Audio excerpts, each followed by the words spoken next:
tiens monde là les 10 milliards sur la terre silamɛ ye mɔgɔ milliard fila dɔrɔn o bɛ se ka ne b'o faamu cogo di o kɔnna se tɛ ala ye ka mɔgɔw yɛlɛma ka bɛɛ kɛ silamɛya o question kelen n bɛ fɛ k'o poser i kunna grande sœur question filanan ye mun ye kaburu ɲangata n'u b'a fɔ silamɛya la ko n'i sara ko mɛlɛkɛ bɛna i ɲininka ko e ma ye jɔn ye e ka kira ye jɔn ye ne bɛ fɛ y'a mɛn question poser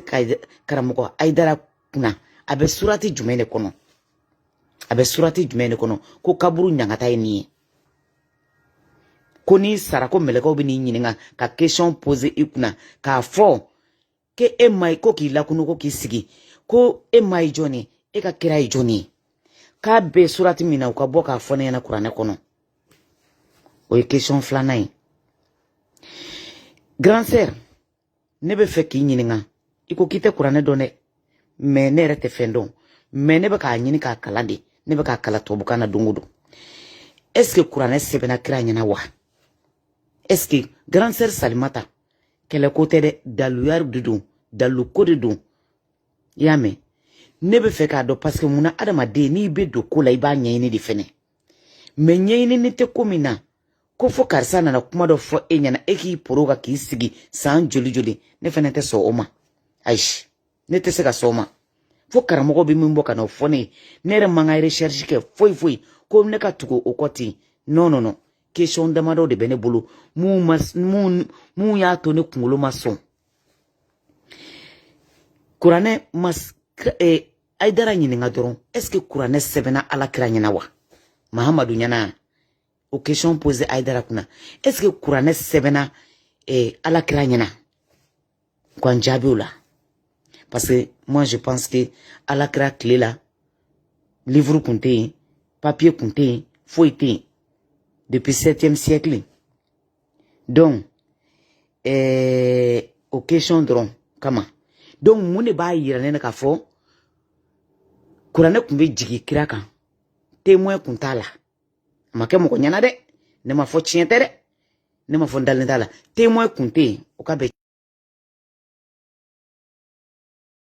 mais kira kun bɛna kuma de fɔ mɔgɔw ɲɛna a bɛ se ka kɛ mɔgɔ minnu y'a sɛbɛn soit u ye fili don a la parce que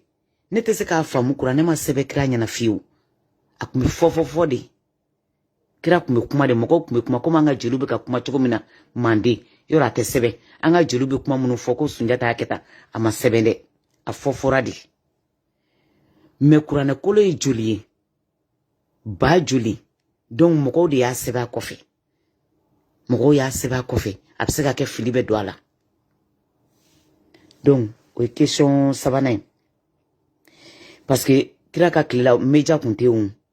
média kun tɛ internet kun tɛ yen foyi tɛ yen nɔ donc bi na mɔgɔw bɛ recherche kɛ mɔgɔw b'u documenter mɔgɔw bɛ histoire kalan mɔgɔw bɛ kow ɲɛdɔn donc ne bɛ fɛ k'a fɔ fɛnɛ ne bɛ fɛ ka question dɔ poser grande sœur kunna parce que an b'an bɛ kuranɛ kɔnɔ sako jugu ani sako ɲuman sako jugu a ye n ka video partager mande ka n ka compte minɛnen don maa si tɛ n ka compte ɲinimɛ video la sako jugu sako ɲuman silamɛw bɛ tilen k'a fɔ i bɛ labanko juguya sɔrɔ dɛ i bɛ sako ɲuman sɔrɔ dɛ i tɛ sako ɲuman sɔrɔ dɛ ala ka sako ɲuman di bɛɛ ma n bɛ tilen k'o mɛn mɔgɔw da kɔnɔ mais grande sœur Salimata ne yɛrɛ kɔrɔmusoba bɛɛ fɔ fitini taara k'a bɛ taa ala ɲini na Makan ala kira ka nin misiriba in kɔnɔ Makan misiriba in kɔnɔ giri de bɔra ka bɛɛ fɔ fitini kun ci misiri in kɔnɔ a ma dogo maliyɛn den si la a ma dogo maa si la o kumana bɛɛ fɔ fitini ka kisa ye jumɛn ye bɛɛ fɔ fitini ka kisa ye jumɛn ye parce que aw ko sako jugu ani sayako ɲuman bon ne tɛ sako jugu ni sako ɲuman dɔ quoi pour moi ni bana m'i faga fɛn wɛrɛ b'i faga quoi mais ala ka misiriba in kɔnɔ masa in sigilen bɛ misiri min kɔnɔ diɲɛ bɛɛ bɛ taa misiri min lamunumunu bɛɛ fɔ fitini kunkolo cira o misiri de kɔnɔ wa kunkolo in cira giri de y'a kunkolo ci dɛ o kuma na ala kun te ka bɛɛ fɔ fitini sauver wa alors que bɛɛ fɔ fitini n'i donna misiri kɔnɔ ka ban i jurumu bɛɛ banna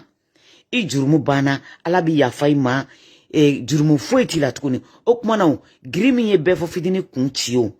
a ka misiri ala ka misiri ba in kɔnɔ ala ka so ba in kɔnɔ o kuma na ala kun bɛ min ka bɛɛ fɔ fitini sauver ne hakili la sako ɲuman a tɛ tɛmɛ dilan ka saya kan dɛ k'i da k'i sa i ka dilan kan ne bɛ kafiru dɔ u sara u dalen b'u ka dilan sanfɛ i b'a fɔ k'u bɛ sunɔgɔ la donc o question ye parce que mɔgɔ n'i taara k'i bɛ taa ala ɲini fo ala ka so kɔnɔ f'a ka misiri kɔnɔ diɲɛ bɛɛ bɛ taa misiri min munumunu giri man kan tɛ k'i kun ci ye grand sœur sayaba min kɛra Makan ka mɔgɔw to ɲɔgɔn kan ni diɲɛ bɛɛ sara la diɲɛ bɛɛ ni mɔgɔ dama min sara hali a su ma compter olu kun taara ala ɲini de la grand sœur ni sako jugu don o ye saya juguman tɛ tɛmɛ o kan dɛ mun de la masa ala ye m'olu sauver ka bɔ saya jugu in na u ka taa sa u ka denbaya la u ka segin ka taa sa u ka denbaya la fo ka bɛnni kɛ k'u su ta ne fɛ o tɛ saya ko ɲuman ye quoi ne kɔni fɛ dɛ bɛɛ n'i ka faamuyali cogo don mais olu ye mɔgɔw ye sako jugu min kɛ Makan ne yɛrɛ terimuso cɛ kun b'a la ka so la a ka kɔɲɔ kɛra dɔrɔn a y'a ka avion ta ka taa dɔrɔn k'a bɛ taa iji la dɔrɔn a ma segin hali sini u su ma ye donc ne bɛ fɛ k'i ɲininka o ye sako jugu ye wa o ye sako ɲuman ye o ye kelen ye donc grand sœur i yɛrɛ ko i ma kalan non a tɔgɔ Tiof il faut k'i ka version fɛnɛ di tu sais n'i ma kuma maliyɛnw t'a faamu quoi n'i da de ne no dɔrɔn a man ɲi non je ne suis pas d'accord avec les gens qui disent que kana karisa non kɛlɛ ko tɛ o daluya de don dɔrɔn c'est tout comme a bɔra a y'a ka avis di ne ka kuma kan a ye ladi n fɛnɛ bɛna question dɔw poser a kun ale ko a tɛ kuranɛ dɔn ne fɛnɛ t'a dɔn mais karamɔgɔbaw bɛ olu b'a dɔn ni mɔgɔ min bɛ se ka bɔ ka ne jaabi ka bɔ ka ne jaabi ani ne bɛ silamɛya contre la kelen tɛ o mɔgɔ tɛ se ka kuma tɛ se ka fɔ mɔgɔ ye dɔrɔn i k'i pura ka k'i sigi bi tile in na internet kule in na internet bɛ fan bɛɛ fɛ an kan ka ko dɔw ɲɛɲini o munna olu tɛ fɛ mɔgɔw ka kow ɲɛɲini ka kow ɲɛdɔn n'i bɔra k'i bɛ kow ɲɛɲini i ye nin non an t'o tile la bilen maa si tɛ se k'i biri maa si hakili da la ne m'a fɔ kuranɛ tɛ tiɲɛ dɛ mais ne ko kuma dɔw de bɛ yen nɔ ne ma sɔn olu ma ani n ko nkalon dɔ kelen tɛ o kana taa ne ka kuma yɛlɛma dɛ voilà n'i ma kuma bi n'i sigi ko i b'i ta to masa in ma a bɛ firi da la dɛ ayi ne ma sɔn aw kana nin fɔ quoi yeah.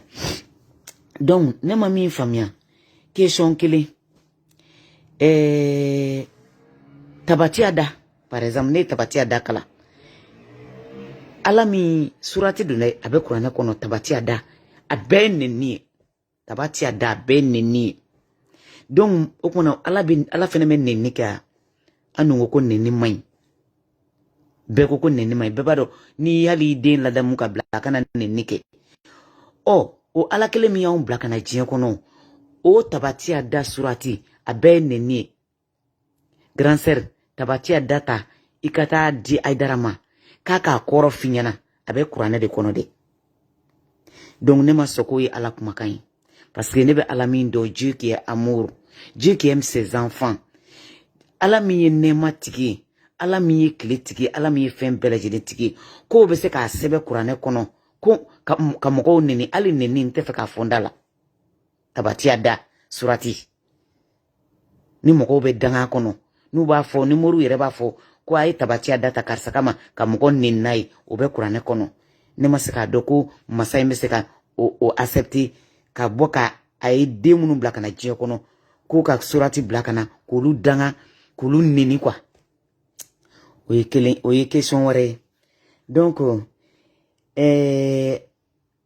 question damadɔ fɛnɛ bɛ n bolo ni ala b'a fɔ suratu a ka suratu dɔ bɛ surati in bɔra kɔnɔ ko anw alaw de y'a fɔ anw bɛ mɔgɔ lafili mɔgɔ min man d'an ye wa anw bɛ anw alaw de bɛ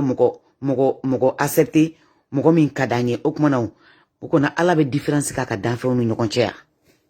est-ce que ala bɛ différence don a denw ni ɲɔgɔn cɛ anw alaw pour moi ala ye kelen de ye fila tɛ o maa bɛ kuranɛ kɔnɔ anw alaw de ye kuranɛ jigi ka na anw alaw donc grande sœur Salimata ni nga kumakan mɛn ni nga video mɛn question minnu b'a kɔnɔ dɔrɔn u sɛbɛn i k'u ci karamɔgɔ Ayidara ma a k'a ɲɛf'i ɲɛna ko anw alaw de ye kuranɛ jigi ka na ne hakili ni Ala bɛ kuma kuranɛ kɔnɔ a b'a fɔ ko ne Ala de ko tan ne Ala de ye kuranɛ jigi ka na aw kan mais anw alaw o ye question ye dɛ grande sœur o ye question belebele donc n bɛ fɛ aw ka n jaabi nin question damadɔ la dɔrɔn et puis k'a dɔn an bɛ fɛ k'a dɔn fɛnɛ a bɛ kuranɛ fan jumɛn ko lahara bɛ sanfɛ de wa ou bien lahara bɛ duguma de parce que n'a ma ɲɛ kuranɛ ye kumakan ye Ala kumakan de fɛn bɛɛ b'a kɔnɔ ne t'a bɛɛ dɔn mais n ye minini min kalan n b'o dɔn donc n bɛ fɛ k'a dɔn de silamɛw k'a fɔ ɲɛna ou bien grande sœur komi i ka surun Ayidara la i ka question poser Ayidara kan kunna n'a sɔrɔ a bɛ kuranɛ kɔnɔ lahara bɛ fan min fɛ quoi n'a bɛ san de fɛ ou bien n'a bɛ dugu de ma n'an tɛ san fɛ an bɛ duguma de o donc lahara bɛ dugu ma de wa a bɛ dugukolo jukɔrɔ de wa n'a bɛ sanfɛlan de la wa parce que n'an y'a jateminɛ kira ka sanayɛlɛn pour moi Ala sigilen bɛ sanfɛ de n'i ko kira ka sanayɛlɛn c'est que kira taara sanfɛ de bon anw dun y'a ye américains ye kabakolo traverser fo planète Mars la donc an t'a dɔn ni planète wɛrɛw bɛ yen tuguni ni science m'o dɔn ou bien n'o bɛ kuranɛ kɔnɔ pour que an ka se ka bɔ a kalama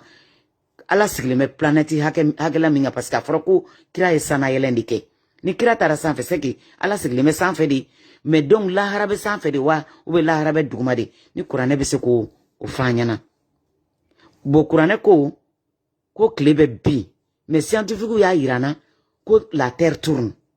donc grande sœur o ye question damadɔ ye mun y'a to ne yɛrɛ kunkolo kelekura quoi